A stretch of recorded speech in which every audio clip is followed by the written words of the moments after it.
안녕하십니까. 여러분들의 장점을 찾아주는 남자 사주상담가 이기호입니다. 여러분들의 사주 실력을 쑥쑥 높여주는 사주 포인트 시간이 되겠습니다. 사주 포인트는 예제를 통해서 사주 원리를 설명하는 시간이 되겠어요. 제가 오행부터 시작을 해갖고 그 하나하나 이 사주 이론을 정리를 하고 있습니다. 제가 하는 이 정리 이론은 예제를 통해서 한다는 점에서 특색이 있다고 볼 수 있습니다.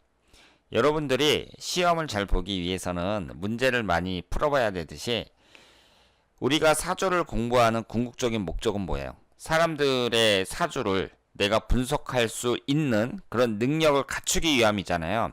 그러기 위해서는 사주 이론 자꾸 읽어봤자 그것도 적당히 봐야 되고 사주책 적당히 보세요. 예제를 많이 풀어봐야 돼요. 사람들의 사주를 많이 풀어봐야 됩니다. 그런 사람이 실력 있는 사람이 된다. 이렇게 볼 수 있습니다. 공부라는 게 요령이 있잖아요. 요령 있게 공부하는 사람이 공부 잘하는 사람이죠. 똑같이 책 잡고 공부를 하는데 누구는 못하고 누구는 잘한단 말이에요. 요령 있게 공부하셔야 됩니다. 이 사주명리학이라는 것은 상당히 방대해요. 그것을 처음서부터 끝까지 모두 다 익힐 수는 없습니다. 그리고 내가 내 머릿속에 아무리 많은 이 사주 지식을 갖고 있다고 하더라도 사람들의 사주를 딱 보면 머릿속에 있는 게 딱 정리가 돼가지고 일단 말이 딱 나와야 되잖아요. 이 사주를 보고 어떤 말이든지 일단 딱 말이 나오면서 분석을 시작해야 된단 말이에요. 그런 점에서 봤을 때 여러분들이 사주 박사가 되려는 게 아니잖아요. 어떤 대학에서 뭐 사주 논문을 써가지고 사주학 박사를 되려는 게 아니라 사람들의 상담을 잘 하려고 사주 공부를 하시는 거잖아요. 그러면 사주 예제를 많이 풀어보시길 바랍니다. 제 사주 채널에 들어오시면 수백 개의 예제가 있어요. 생년월일시 정확하고 비교적 자세한 소개글이 있는 예제가 수백 개가 있습니다. 그런 채널이 없어요. 제 채널에 들어와서 공부를 하시길 바랍니다. 오늘은 이제 십성으로 들어갔어요. 비견겁재가 강한 사주에 대해서 말씀을 드리도록 하겠습니다. 우리가 사주를 분석할 때 뭐 비견겁재가 강하다, 식신상관운이 강하다 이런 얘기를 하는데요. 오늘의 주제는 비견겁재입니다. 비견겁재라는 것은 일반적으로 그 사람의 자존심, 고집을 나타낸다 이렇게 얘기를 하거든요. 그런데 여러분들이 잘 아셔야 되는 게요. 우리가 이제 뭐 사주 책이라든가 아니면은 그 인터넷에서 비견겁재가 강한 사람 이거 여기에 대해서 찾아보잖아요. 그러면 뭐 경쟁심이 강하고 그리고 독불장군이고 뭐 이런 식으로 나와 있는 경우가 많이 있습니다. 그런데 그런 건 다 틀렸어요. 이 비견겁재가 강한 사람들이요. 실제로 그 봤을 때에는 인정도 많고 사람들에게 잘 베풉니다. 그래서 비견겁재가 강한 사람들은 고집이 세다 이렇게 얘기를 하는데 그것이 겉으로는 잘 나타나지 않아요. 그래서 이 사람을 딱 보고 아, 이 사람이 진짜 고집이 그렇게 센 사람인지 안 센 사람인지 이것을 알 수가 없습니다. 그래서 그 사람의 부모라든가 아주 오랫동안 사귄 친구라든가 이런 사람이 아니면 잘 티가 안 나요. 그리고 우리가 잘못 알고 있는 게 고집이 세다 그러면 이기적이다. 내 것만 챙기려고 한다. 또 이렇게 해석을 할 수가 있거든요. 그런 것도 절대 아닙니다. 그러면 사람의 인생을 분석하는 데 있어서 비견겁재가 강하니까 고집이 세다. 이걸 어떻게 해석해야 되느냐? 그 사람이 조직 생활에 안 맞는다고 봐야 돼요. 비견겁재가 강한 사람은요. 내 자존심이나 고집이 세니까 조직 생활에 잘 안 맞습니다. 그 얘기는 뭐예요? 인간관계에 있어서 힘들어하는 사람들이 많다. 이렇게 봐야 되고요. 그리고 뒤끝 있는 사람들이 많습니다. 뒤끝이 있다는 얘기는 내가 어떤 부당한 일을 당했다든가 누구한테 뭐 학교 다닐 때 뭐 맞았다든가 뭐 이런 식으로 부당한 일을 당하면 거기에 대해서 원한을 갖습니다. 쉽게 잊어먹질 않아요. 그 이유는 뭐예요? 비견겁재가 그 사람의 자존심이나 고집을 나타내는데 그게 훼손이 된 거잖아요. 내 자존심이나 고집이. 그러면 사람마다 다른데요. 물론 일의 경중에 따라 다르고, 얼마나 심하게 당했느냐, 뭐 이런 거에 따라서 물론 다르겠지만, 대체적으로 다른 사람들에 비해서 잊어먹질 못해요. 원한을 갖고 계속 거기에 대해서 그때의 불쾌했던 일들, 그 일들을 잊어먹지 못하고 평생 동안 가져가는 사람들이 많습니다. 그래서 비경겁제가 강하다 이런 사람일수록 인간관계에서 사람들이 조심하셔야 돼요. 그리고 이 비경겁제라는 것은 속성 자체가 재성혼을 극하거든요. 그러면 그 재성혼이라는 게 남자한테는 여자란 말이에요. 그리고 일반적으로 돈을 나타냅니다. 그리고 가족관계에선 아버지를 나타내거든요. 그런데 비경겁제가 강하면서 재성혼은 약한 경우가 많겠죠. 사주 구성에서 한 가지 오행이 많으면 다른 오행은 약해지겠죠. 사주 구성에 비경겁제도 강한데 재성운도 강하다. 이런 경우는 좀 아주 드문 경우라고 봐야 된단 말이에요. 그래서 비경겁제가 강한 사람들은 대개 여자운이 안 좋은 경우가 많고요. 그리고 재물적인 부분에 있어서도 애로점을 겪는 경우가 많습니다. 그런데 이런 경우는 또 복잡해요. 그 사람의 재물운을 볼 때에는 흘러가는 대운도 봐야 되고 일년운이라든가 이런 시기에 따른 운이 그 사주팔자보다 더 영향력이 크다고 봐야 되거든요. 따라서 비경겁제만 강하다 그래서 그 사람은 돈을 못 벌어 뭐 이렇게 딱 잘라서 얘기할 수는 없지만 어쨌든 재성운을 극하니까 그 사람의 구성에 있어서 사주 구성에 있어서 만약에 식신상간운이 없다. 식신상간운이라는 게 이 비경겁제의 운을 풀어주는 거거든요. 그럴 경우에는 재물적인 부분에서 불리한 경우가 많다고 볼 수 있습니다. 그리고 당연히 이혼을 한다거나 아니면 노처녀 노총각으로 사는 경우도 상당히 많습니다. 그러면 이 비경겁제가 강한 사람들은 어떻게 해야 되느냐? 그 사람이 자존심도 강하고 그리고 인간관계에 있어서도 약간 좀 안 맞는다고 봐야 되는 거잖아요. 내 고집도 세고 그러니까 좀 유연성도 사람들을 만날 때 유연성도 좀 떨어진다고 봐야 되거든요. 그런데 이런 경우에는요. 비경겁제가 강하면 이 비경겁제를 억제하려고 하는 게 아니라 그러니까 관성운 같은 걸로 억제하려고 하는 게 아니라 그 많은 비경겁제의 힘을 빼줘야 됩니다. 근데 빼주는 게 어떻게 빼줘야 되냐면 식신상간운으로 빼줘야 돼요. 예를 들어서 지금 여기에서 목기운이 강하잖아요. 목기운은 뭘로 빼요? 화기운이 들어와야 목생화로 화기운을 통해서 뺀단 말이에요. 그러면 식신상간운을 통해서 이 비경겁제의 힘을 빼는 것이 가장 바람직합니다. 왜냐하면 이 식신상간운이 또 재성운을 생해주거든요. 그럼 재성운이 돈하고 여잔데 이 식신상간운이 들어왔을 때 남자 입장에서 돈 문제, 여자 문제가 잘 풀린다는 얘기잖아요. 남자 인생에서 돈하고 여자면 뭐 거의 인생의 달하고 해도 과언이 아니죠. 여자도 마찬가지고. 그래서 비경겁제가 강한 사람들은 식신상간운의 역할이 중요하다 이렇게 볼 수 있는데 식신상간운이 뭐예요? 활동력을 나타내잖아요. 그리고 내 표현 능력을 제가 나타낸다고 말씀을 드렸는데 표현 능력이라는 게 글 쓰거나 그림 그리거나 뭐 말을 하거나 이런 거라고 말씀을 드렸는데 결국은 내가 관심 있어 하는 거 취미생활 뭐 이런 거거든요. 그러니까 비경겁제가 강한 사람들은 내가 관심 있는 걸 찾아가지고 거기에 빠지는 거, 그 관심 있는 분야를 열심히 하는 거, 이것이 바람직하다고 볼 수 있습니다. 그러니까 예를 들어서 내가 뭐 사진 찍는 걸 좋아한다.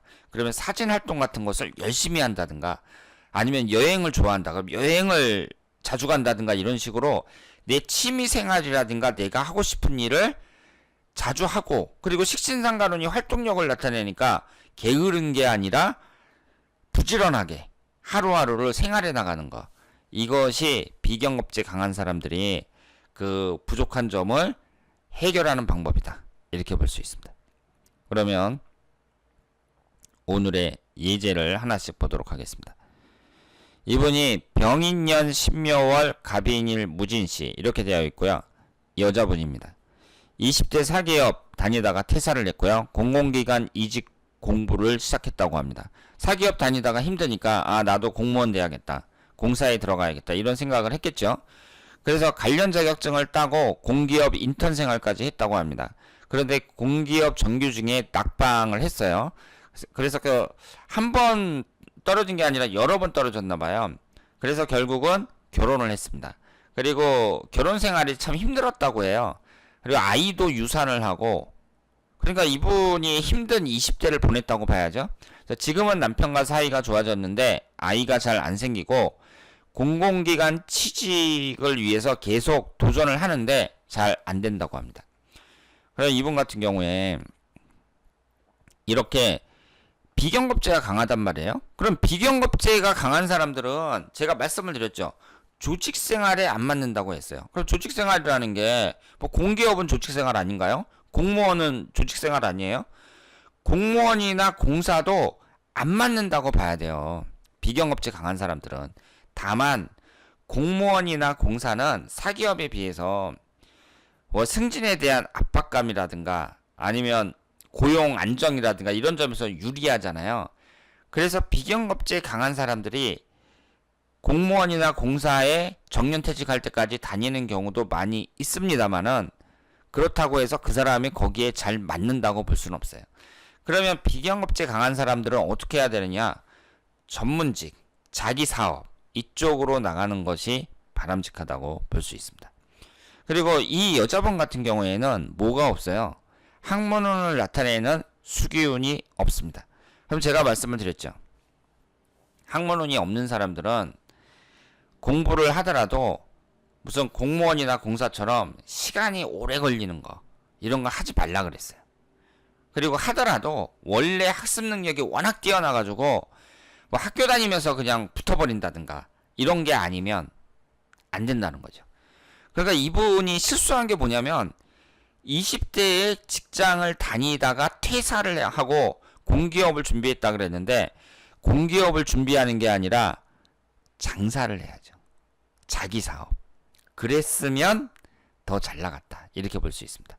게다가 이분은 재성운이 2개가 있단 말이에요. 이 재성운이 용신운이고 그리고 흘러가는 대운을 봤을 때에도 그 나를 강하게 해주는 수기, 이 22세 무자대운에서도 재성운하고 수기운이 이렇게 계속 들어오거든요. 그럼 내 힘이 강해지니까 이 재성운을 취할 수 있단 말이에요. 사업하는 쪽으로 들어갔으면 참 좋았다. 이렇게 볼 수 있습니다. 이분은 청소년 때부터 경제적 문제로 부모와 떨어져서 살았다고 합니다. 그러니까 어릴 때 부모님이 그렇게 잘 살았다고 볼 수가 없는 거죠. 타지 생활을 21살까지 했다 그래요. 그러니까 참 안 됐죠, 이분도. 어렸을 때 부모님의 관심을 받으면서 보호를 받으면서 살아야 되는데 21살까지 그러니까 청소년 시절 그때부터 그 계속 혼자 생활을 한 거예요. 그래서 대리운전부터 해서 안 해본 게 없다고 합니다. 대리운전까지 했으면은 그분이 정말 고생 많이 했다고 봐야죠. 그리고 26세에 일찍 결혼을 했고 부모 도움을 전혀 받지 않았다고 합니다. 그래서 부인이 가진 돈 1,000만 원으로 월세를 시작했다고 해요. 그러니까 이분도 지금 이분 나이가 지금 그 당시에 신청했을 때가 36살이고 지금 현재 40살인데요. 그런데 이분이 그래도 능력이 있다고 봐야죠.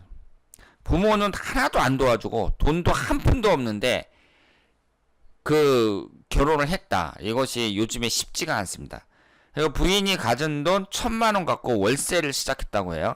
그러니까 완전히 밑바닥부터 시작을 했는데 그 남대문에서 카드로 현금 서비스 500만 원을 받아갖고 남대문에서 사업을 했다고 합니다. 그래서 2, 3년 만에 자리를 잡았다고 해요. 그러니까 참 이 사람도 대단한 분이라고 볼 수 있고 예전에 우리 부모님들이 이런 사람들이 많았죠. 아무것도 없는 상태에서 이제 어떻게 하든지 먹고 살려고 그 부부가 막 고생하고 막 그런 경우가 많았는데 요즘 그 젊은 사람들은 이런 경우가 좀 드문 것 같아요. 아예 결혼을 안 하죠. 나 돈 없으니까 난 결혼 안 할 거야. 이렇게 사는 사람들이 대부분인데 이분 같은 경우는 좀 예외라고 볼 수 있습니다. 그래서 그런데 최근에 큰 돈을 잃게 되어서 자신감이 많이 상실이 됐고 그 충격으로 당뇨 증상까지 생겼다고 합니다. 나이가 젊은데 당뇨 증상까지 생긴 거 보면 좀 큰 돈을 잃었나 봐요. 충격이 큰 것 같습니다. 그래서 이분의 사주를 보면 비경겁제에 해당하는 금기운이 4개나 됩니다. 그리고 목기운이 하나가 있고요. 화기운이 하나, 토기운이 둘, 화기운이 없습니다. 관성운에 해당하는 화기운이 없어요. 그럼 관성운이라는 것은 직장운을 나타내니까 이분 같은 경우에는 비경겁제도 강한 데다가 직장운까지 없으니까 어때요? 당연히 사업적으로 나가야 된다. 이렇게 볼 수 있죠. 그리고 여기에 보시면 돈을 나타내는 재성운이 있고요. 그리고 그 식신상간운을 깔고 있습니다. 이렇게 비경겁제가 강한 사람들은 식신상간운이 꼭 있어야 된다 그랬어요. 그리고 재성운하고 식신상간운이 딱 붙어 있는데 이 두 가지가 용신운이죠. 그러니까 이런 분들은 흘러가는 대운이라든가 일년운이라든가 이런 데에서 얼마든지 기회를 잡을 수 있다. 이렇게 볼 수 있죠. 그래서 그 이분 스스로가 열심히 살았고 그리고 재물적인 부분에 있어서도 유리한 점이 많다고 볼 수 있습니다. 그래서 지금 큰 돈을 잃게 된 것은 사람이 사업하다 보면 이런 경우는 뭐 한 번 정도는 많은 사람들이 겪는 일이고요. 이걸 이제 극복을 하고 새 출발할 수 있을 거라고 생각을 합니다. 이분은 남자분인데요. 이혼을 한 후에 20대 후반에 결혼해서 3년 정도 살다가 이혼을 했다 그래요. 이혼은 부모님 집 주변에서 혼자 생활하고 있다고 합니다. 성격은 직선적이고 고든 편이고 주변에 친목 모임 여자는 있는데 결혼은 못하고 있다고 합니다. 그리고 직장 생활을 오래 했으나 모아놓은 돈은 적은 것 같고 같은 업종으로 그 직장 생활을 했던 그 업종으로 찌끄맣게 사업을 시작했으나 성과는 별로라고 합니다. 그러면 이분의 사주를 보겠습니다. 을사년 무자월 임자일 계묘시 이렇게 되어 있어요. 오행의 구성이 목기운이 2개고요. 식신상간운에 해당하는 목기운이 2개고 재성운에 해당하는 화기운이 하나입니다. 그리고 비경겁제가 4개나 되고요. 토기운이 하나가 있습니다. 목, 화, 토, 금기운이 없죠. 인성운을 나타내는 금기운이 없습니다. 그러면 이분처럼 인성운이 없는 분들은 제가 말씀드린 것처럼 남들이 일할 때 나도 일하는 게 좋다. 이렇게 말씀을 드리고요. 이 수기운이 강하면서 도화살도 강하잖아요. 이런 사람들이 여자를 밝히는 경우가 많습니다. 그러니까 이성적이고 관능적이면 이런 걸 나타낸다고 볼 수 있어요. 도화살이 그런데 게다가 또 수기운이잖아요. 수기운 자체가 도화라고 생각을 하시면 되겠습니다. 여자를 나타내는 화기운이 하나가 있는데요. 지금 그 비경겁제에 해당하는 이 비경겁제가 4개가 있고 재성운이 하나가 있단 말이에요. 이분 입장에서도 여자운이 그렇게 좋다고 보기는 어렵습니다. 그러니까 비경겁제 강한 사람들이 대체적으로 여자운이 안 좋아요. 남자의 경우에는 여자운이 안 좋습니다. 그리고 여자를 잘 다루는 그런 그 기술, 그 연애 기술이라고 해야 되나요? 이 연애 기술도 떨어지는 경우가 많이 있습니다. 그러니까 이분 같은 경우는 어떻게 해석을 해야 되냐면요. 여자에 대한 열망은 상당히 강한 분이라고 봐야 돼요. 그런데 그 연애 기술, 내가 여자에 대한 열망이 강하니까 내가 어떻게 여자의 마음에 들게 할 것인가, 거기에 대해서 고민을 많이 해야 되잖아요. 그래서 내가 인기 있는 남자가 돼야겠다. 그리고 저 여자가 있으면은, 저 여자가 마음에 들면은 내가 뭐 입고 있는 뭐 외모를 잘 멋있게 한다든가 아니면은 매너 있게 행동을 한다든가 그래갖고 그 여자의 마음에 들도록 해야겠다. 뭐 이런 연애 기술이 있어야 되는데 그런 것도 상당히 떨어지는 사람들이 많습니다. 그래서 열망은 강한데 그 여자가 실제로는 없는 거예요. 그래서 이런 사람들이 이제 유튜브니까 이런 말씀을 드리지만 그 돈을 갖고 여자가 있는 이런 술집에 가는 경우가 많습니다. 왜냐하면 열방은 강한데 현실생의 생활에서 내가 그럴 능력이 잘 안 되는 거예요. 그러니까 이런 술만 먹었다 하면은 이런 여자 있는 술집 뭐 그런 데 가고, 실제로 사회에서는 여자친구가 없고 뭐 이런 사람들이 상당히 많습니다. 그리고 이분 같은 경우에 그래도 식신상간운이 있으니까 재물취득이라는 면에서 봤을 때에는 그렇게 나쁘다고 볼 수는 없어요. 그 흘러가는 대운이나 일년운에서 기회를 잘 잡으면 성공을 거둘 수 있는 사주다, 이렇게 생각을 하시길 바랍니다. 이 비경겁제가 강하다는 것은 내 자존심이나 고집이 세다고 말씀을 드렸잖아요. 그런데 세상에 어차피 성공한 사람은 소수거든요. 그러니까 누가 성공했다 그러면 그 사람은 그 뭐 한 1%의 안에 드는 사람이라든가 한 5% 안에 드는 소수에 해당이 되잖아요. 그래서 사람들의 이제 사주를 볼 때, 비경겁제 강한 사람들이 성공한 사람들이 많다더라, 뭐 이런 얘기를 하는데, 그 비경겁제 강하니까 내 고집이 세니까 그 내 고집대로 끝까지 밀고 나가다가 그게 성공하는 경우가 많이 있는 거예요. 사람이 성공하려면 끝까지 이제 밀고 나갔을 때, 도중에 포기하지 않고 끝까지 밀고 나갔을 때 성공하는 경우가 있거든요. 그러니까 성공한 사람들만 예를 들면 그 소수의 사람들만 봤을 때에는 비경겁제 강한 사람들이 많죠. 그래서 어떤 단체의 장이 된다든가 뭐 CEO가 된다든가 이런 사람들이 많이 있는데, 그렇지 않은 대부분의 사람들, 이런 사람들을 예로 들었을 때에는 이 비경겁제가 강하다는 거, 한 가지 오행이 강하다는 것은 그 사람이 뭐 여자를 사귄다든가 돈을 번다든가 여러 가지 점에 있어서 좀 불리한 경우가 많다고 봐야 됩니다. 그래서 제가 말씀을 드렸지만 이 사주라는 것은 자신의 특징을 나타낼 뿐이지 결과를 나타내는 게 아니에요. 비경겁제 강한 사람들도 내가 그 흘러가는 운, 나한테 기회가 왔을 때 얼마든지 성공할 수 있어요. 그런데 제가 말씀드리는 것은 직장 생활에서는 고전하는 경우가 많다. 그러니까 처음부터 나는 뭐 장사를 배운다든가 아니면은 공부를 잘할 경우에는 전문직 쪽으로 나가갖고 내가 다른 사람 그 간섭 안 받고 그냥 내 할 일만 열심히 하는 일, 이런 일에 종사하겠다, 이렇게 이제 생각을 하는 게 좋고, 그리고 앞에서 제가 뭐라고 말씀을 드렸어요. 식신상간운으로 풀어주는 게 좋으니까, 식신상간운이 내가 흥미를 느끼는 거, 이런 거거든요. 그러니까 내가 관심 있는 분야에 있어서 열심히 활동을 하는 거예요. 그러면서 나한테 내 사주에 갖고 있는 이 비경겁제의 힘을 풀어주는 거죠. 그래서 내가 여행을 좋아하면 여행도 자주 다니고, 뭐 그 밖에 여러 가지 건전한 취미 그런 거 있으면은 그 열심히 활동하면서 멋있는 사람이 될 수 있도록 노력하는 거죠. 그런데 이제 그렇지 않고 이것이 그 부정적으로 나타났을 때에는 그 비경겁제 강한 사람들이 그 융통성도 좀 떨어지고, 그리고 그 융통성도 좀 떨어지면서 놀지도 못하고, 그러다 보니까 여자들한테 인기도 없고 그러면서 외롭게 보내는 경우가 많다, 이렇게 볼 수 있습니다. 자, 그래서 오늘은 비견겁제가 강한 사주에 대해서 말씀을 드렸습니다. 다음에 더 좋은 내용으로 찾아뵙도록 하겠습니다. 대단히 감사합니다.